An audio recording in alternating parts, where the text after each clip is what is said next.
નમસ્કાર, આપ જોઈ રહ્યા છો નેશન પ્લસ ન્યૂઝ. હું છું આપની સાથે હેતલ ભગત. અરવલ્લી જિલ્લામાં ખખડધજ હાલતમાં રહેલ રાજેન્દ્રનગર હિંમતનગર રોડ પર સ્થાનિકોએ ચક્કાજામ કર્યો હતો.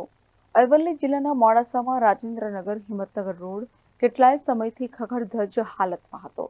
તંત્ર દ્વારા આ રોડ મંજૂર કરવામાં આવ્યો અને કામ શરૂ પણ કરવામાં આવ્યું છે, પણ છેલ્લા કેટલાક સમયથી આ રસ્તાનું કામ બંધ છે, જેના કારણે લોકોને ખૂબ મુશ્કેલી વેઠવી પડે છે.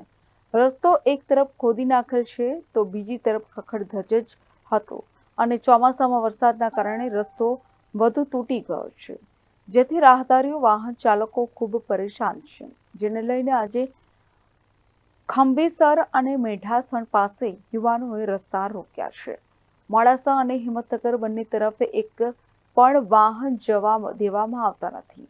બંને તરફ વાહનોની લાંબી લાઈનો લાગી છે અને જ્યાં સુધી ફોરલેન કામ બાબતે યોગ્ય ન્યાય ન મળે ત્યાં સુધી સ્થાનિકો રસ્તા રોકી વિરોધ યથાવત રાખવાના મૂડમાં છે.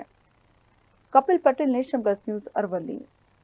સમાચારોના સતત અપડેટ મેળવવા માટે અમારી નેશન પ્લસ ન્યૂઝની યુટ્યુબ ચેનલને સબસ્ક્રાઇબ કરો, બેલ આઇકન દબાવો અને જોડાયેલા રહો ફેસબુક, ઇન્સ્ટાગ્રામ અને ટ્વિટર પર.